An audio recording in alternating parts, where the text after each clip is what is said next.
we not at all to see Australia, so we go out of work. Husband left his job, and we went on to Australia for a year.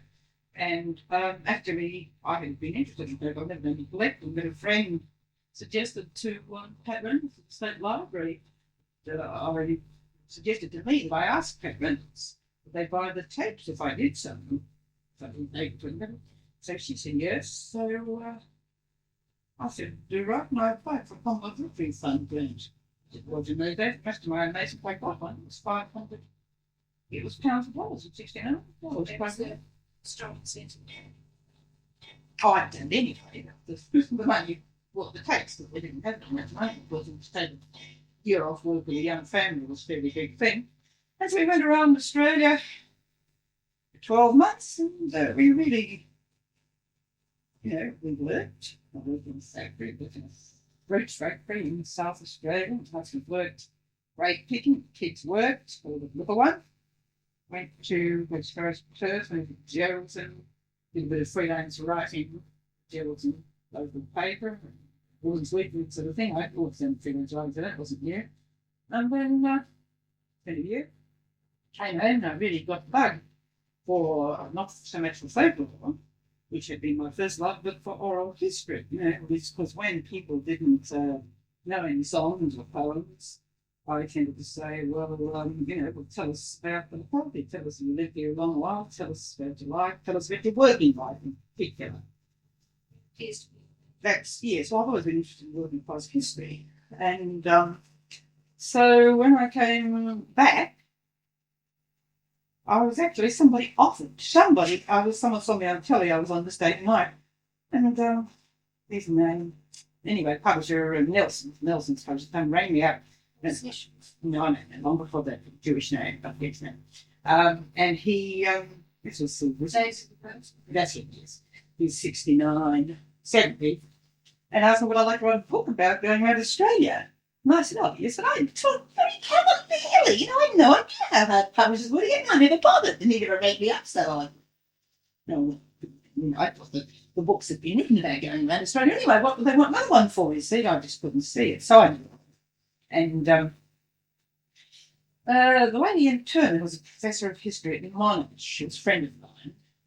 One time when I was talking to him and he was trying to do something, he said, hey, have you ever read this? And he gave me a copy of Hard Times, which is an oral history of the American Depression, British Depression by an American writer called Stubbs Turtles.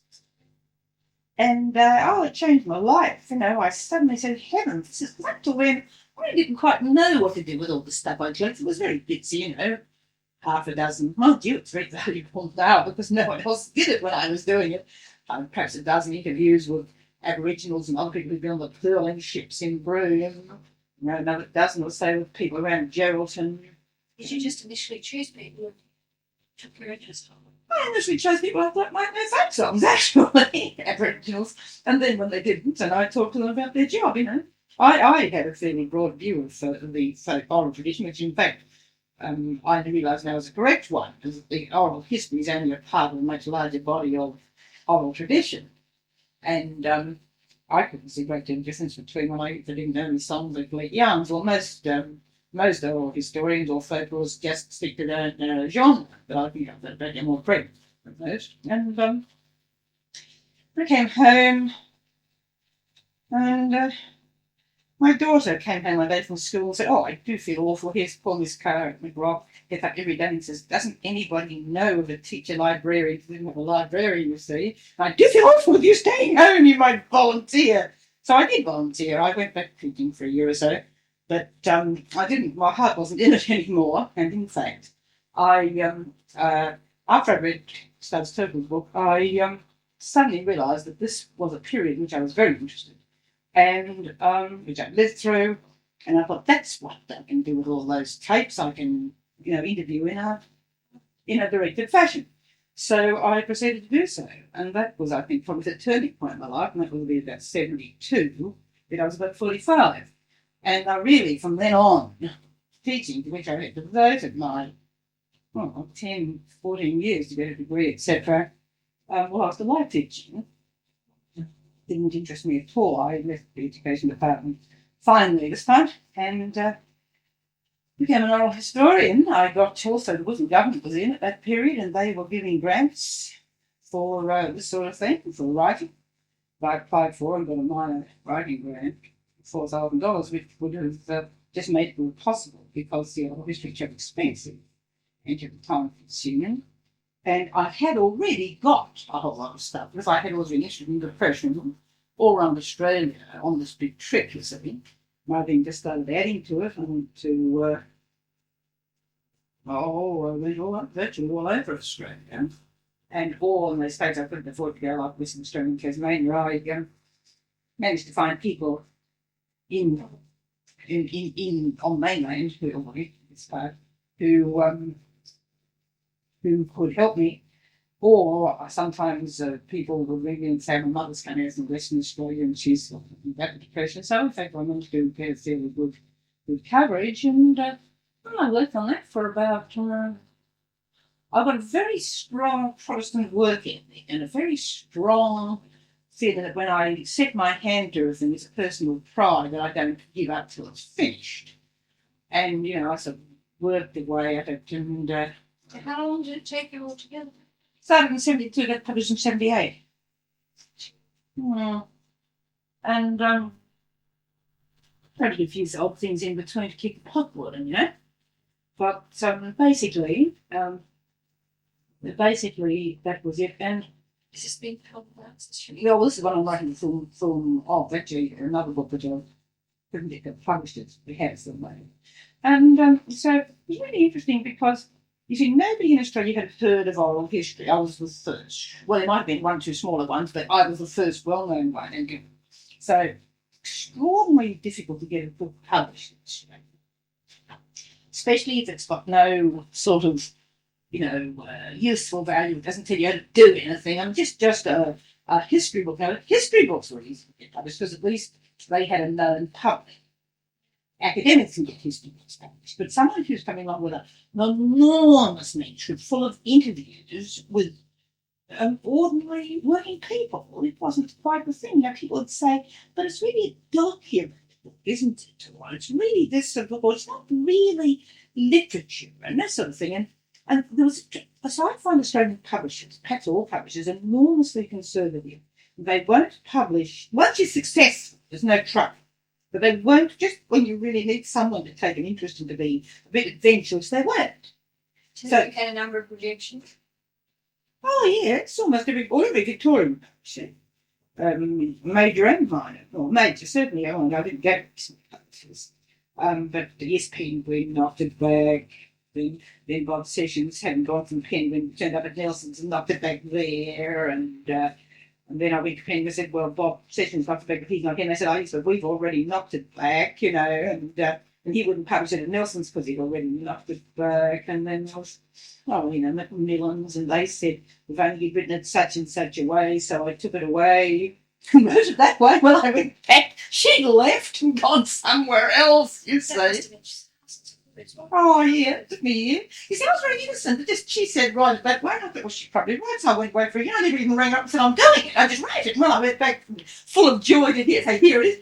I said, Lee White isn't here anymore. She's gone somewhere else. And she wasn't in it. She was working for the art gallery, publishing art books, you see. So I've got to go there too. So then I gave it away. I said, I think I can read to make better something else, The point about writing is, you have to enjoy it for its own sake, because if it doesn't get published, well, then you've at least enjoyed it.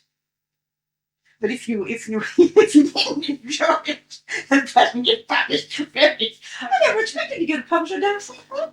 Would you regard the publication of that book as your major achievement? No, I would regard the writing and publication of Under the Book, my book about waterside, because I published it. Now, that was an enormous success. However, so eventually I just, Maureen Glow and I were working together, and I said, we were working in Richmond with a lot of migrant kids, and we became aware that there was nothing written for migrant kids that in their language, in their own words. So I took some of the stuff I had for out of the Depression book. She did some, we did a few extras, and we put together and made a book called The Immigrants. And we took that to Anne Godden and Al Knight, who were small publishers, we read that in Stuart Seeds. And they said they were interested in stuff online. So we took it along. They said, and said, what else have you done? And I said, oh, I've written an oral to the depression when I was going to publish it. And she said, what? Depression? I said, yes. She said, you mean like hard times? I said, my God, you've heard of it. Because most others said never heard of it. You didn't want it. And I said, yes, have you read it? She said, indeed, I have marvellous book. I'll publish it. And I said, no, you won't. I said, every publisher in Australia said that. No way. I will publish it. And she did. So what's that? I wasn't even looking for a publisher for it. And so that was really the turning point then. That is the immigrant, it's my greatest success. The immigrants which were organising together, which came up just before Weevils in the Flour, has sold to Penguin. I think it must have been sold now about 35,000, 40,000. So it sold more than 5. I do think Weevils was more of a success because it's a bigger book. And it sold over £20. £20 a lot of money for a book in those days. And it sold out, it was rather fun. It sold out 3,000 in 3 weeks at $20. Wasn't bad, was it? It's more like $35 now. It wasn't bad. Yes, it came out in the beginning of December. In the beginning of November, it was well sold out before Christmas. You know, and that I do think was an enormous sense, really an enormous. So the fact that the immigrants has always been a steady good seller and sold more than Weevils, I don't think. Also, I didn't write them on my own. I do think perhaps Weevils in the Flour. Oh yes, it book. Weevils it was in the Age. It was one of the Age finalists. It's that's what sells it now. It's selling away for immigrants is too. But no, that has been, I suppose, in one way the greatest success. But the greatest personal satisfaction came out of. Now, you see, the point is, of course, as you know, you don't make any money writing books. In Penguin, they might sell millions, but then you only get a small amount because they're so cheap. And so, you can have the satisfaction of having sold a lot that you can make any money. And so, in fact, if I were saying how I made me money, you could say, no, well, I mean, none of it. That's what I asked you. No, that's true. But a lot of people do think money and success are the same things. No, I asked you what gave you most satisfaction. Well, the most satisfaction, I think, was Under. Now, Under the book is a book about waterside workers. And no one's ever written one. And the depression is safe and easy. And lots of people write about the depression. No one's ever written a book about waterside workers in waterside workers' own words and so on. And what the other thing, half of that was, first of all, I did something I really enjoy doing. I don't like writing on my own.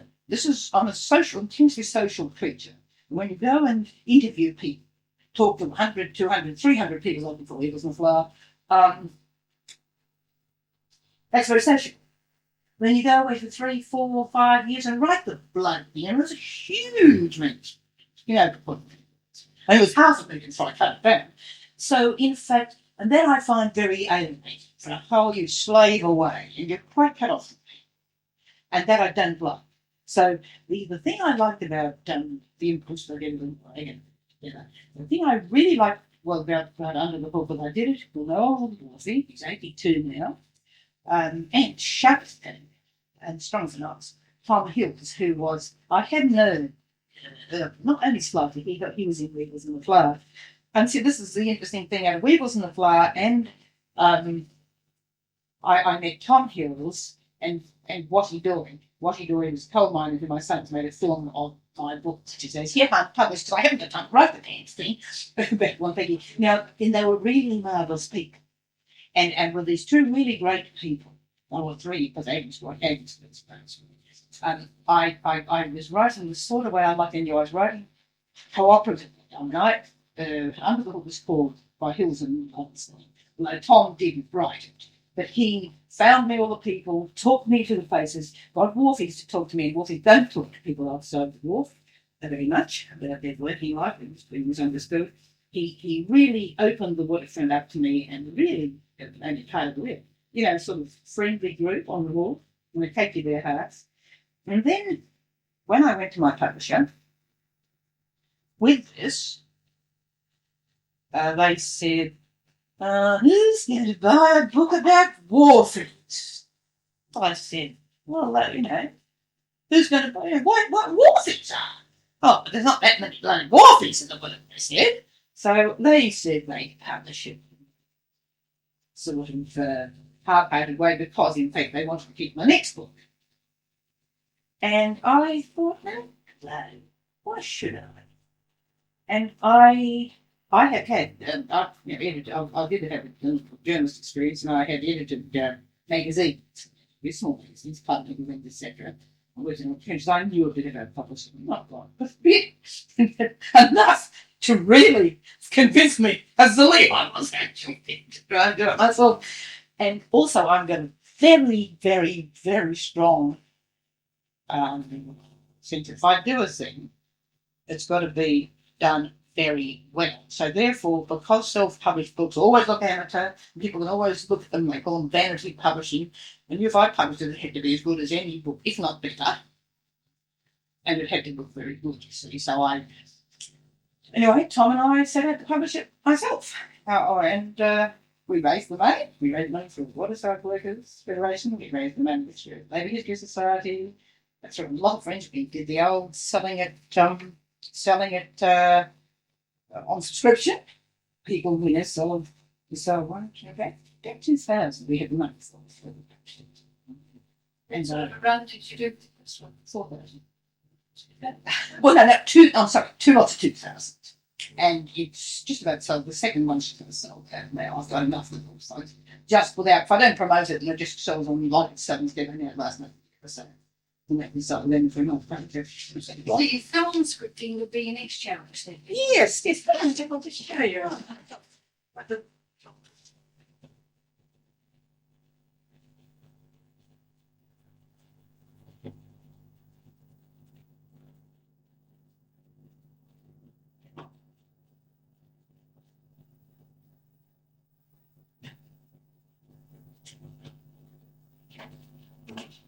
I also, part of the challenge with publishing it was not letting printers screw you.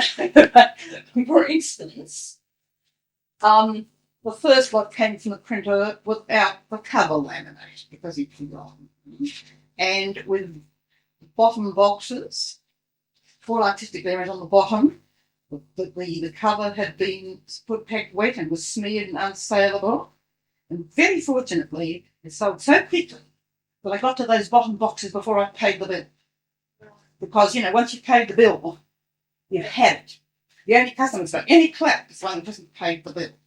So I was able to withhold the payment, until the printer saw his way clear to publishing to printing new covers. And sort of thing. So really, not only did I get a lot of pleasure out of publishing it and doing a really good professional looking job, I had the pleasure of selling it and making an enormous number of friends on the waterfront and doing something which really, I got a tremendous community response from the waterfront. I mean, the Waterside Workers Union, I president from their membership, rather than as the officials were, mostly bought and paid for 500 copies in advance at half price. They said, we'll be stuck with Wharfies don't read books. Now, on the Melbourne waterfront, they had sold 2,000 copies of that book because it was relevant to Wharfies. And Wharfies do read books. And there are only 2,000 Wharfies on the Melbourne waterfront. They sold over 2,000 copies. And half of them are Maltese. So in really, don't read it. Now you're moving on to a film now. You've not done much scripting before. Do you see this as no, I haven't done it. Well, I did. No, I did a bit of script editing for Richard, who did. My son made a film called Strikebound out of a book which I haven't yet got around to getting published because I've been too busy to finish it. That's called Dead Men Don't Dig Coal, about the Montague coal mine, sort of the coal mine it was. And I got a taste of film. As a matter of fact, I was in a film called Lowenstein and Films with Big Country. It was about Tom and Lee. And I honestly thought that being in a film is enormously traumatic, terrible pressure. It's a very sort of unnatural. It's like doing a play, but enormously concentrated. There's all that money that's heading on it, and you've got to hurry when you can still got the cameras and you can afford to pay for the cameraman. And I very enormous fun. I quarrelled with the director the whole time. I didn't let him put me down. I didn't let him do it. I had a lovely time. I didn't. I actually had his film crew almost so instead of waiting for him to be late every morning, the last day they came late, he waited for them. You know, I really had a lot of fun on that. And I've always hankered, you see. So then when we made the film on Stripebone, I know that was a bit traumatic too. Well, I thought, no more families. I really won't have a family, but I just thought I did enjoy it. I wanted to be boss. Is it because of the social contact? It's not isolated about the reality. I think, you see, in my childhood, when I was young, I used to be in the theatre. I used to be in New Zealand, which was great at the time, and I enjoyed that in this theatre. I mean, I've got a family theatre background, and my sister was doing that, and I like that. I like that. I don't know how you call it, the feeling of concentration, of dramatic and experience, and just experience, and of a whole concentrated social, sort of all those people working under pressure, very creative pressure. I find pressure creative. I find I work best under any sort of pressure. Right, can I go off on another take? How would you describe your initiative? Oh, I'm very energetic. Do you crash occasionally? Free time occasionally? Yes. Go to the country or something. I've got nothing to do. I go to sleep and have to sleep for 12 hours. I've got anything to do. I don't. Relax. Read TV stories. Go bushwalk. Work. Would you say it changed a lot in the last 10 years or just a little? What? I work much, much harder than I ever have. I haven't changed that way, but I've become much more motivated. Much more motivated. Productive. Oh, producing children or producing books, I'm not sure. Well, let me put it this way, that when you had children, I found it very difficult to be very productive in this way. Except I did do a quite successful university course when I had children because I organised my kids. I believe that you children, it's absurdity to go to work and still try and be the same sort of making with children. You're much more interesting than one. And then much they enjoy it much more if they help. So I tried to make my children and my family part of my adventure. And I think successfully, when my son, my youngest son, roast dinner when he was 5, and take a great deal of pleasure. And he used to go around and say, "Oh, Paul and Jeffrey next door has never had to do any cooking. Can you come and cook a meal in our house, Mum?" I actually managed to make work seem attractive because it can be divided down into all these small little bits, and no one had a lot to do. One person at the table one day, cook the tea the next day, wash the dishes the day after, did the washing the day after, did the shopping or something like that, and the next week you all did different things. No, nothing. I've been working fine up into little bits now. I find the same now. So I've been writing a major book with a friend now for 2 or 3 years. If you ever thought you were going to take 3 years to write a book, you wouldn't do it, would you? It's only that you think you're going to get it done in 12 months if you can do it at all. And I find that I don't really mind if you do it a day at a time. I find in the last 12 months, I've been giving up because I'm sick and I want to get rid of it. Also, 12 months over the year, publishers have been very poor thing counting much else can. And don't put that in. My English and Robinson didn't murder me. But the point is that I've been getting up at 5 a.m. and working till breakfast, trudging around the corner of the little office away from home, so I can't work at home very well. My husband's home now, he's retired. So much, come and have a cup of tea there, you chat. So I've been trudging around there to this little office, street, at 5, coming out at 9 for breakfast, going back there at 9:30, coming out at 12 for lunch, going back at 12:30, coming out at 6 for tea, going back there at 6:30, coming out at 11 o'clock. For 6 months. So I might do that for 6 days a week, 7 days a week, periods. For the best part of 6 months. And then I get tired, as you say. I like different things for a week. Right. Yeah, that's what I mean by the crash period. Yes, but it's not. I don't crash when I need to be working. It's when I've finished. I don't crash out in the middle. I don't suddenly say, "What am I doing? I can't finish." If the publisher's deadline's coming like that, I work until then, and then I send it off. I might do nothing for months. Right. What about birthdays? Any particular birthdays been significant to you? Did you have any feelings, strong feelings towards the or? No. Turned 58 the other day. I don't care. It's got younger every day. No, those worries. I never had time. I didn't even notice I had menopause. I said, that's because I didn't have time.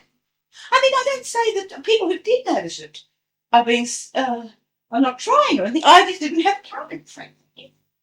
What are the things that you would like to do apart from your immediate film? What else would you like to try? Well, first of all, I reckon 10 years enough of your life to do any one thing. And I've been a writer since 72. Well, 7 years. See, that's a little long. I would like to direct a film. I'll probably work as an associate producer or something in this film. I think you probably understand. I intend to have a great deal to say in what happens in this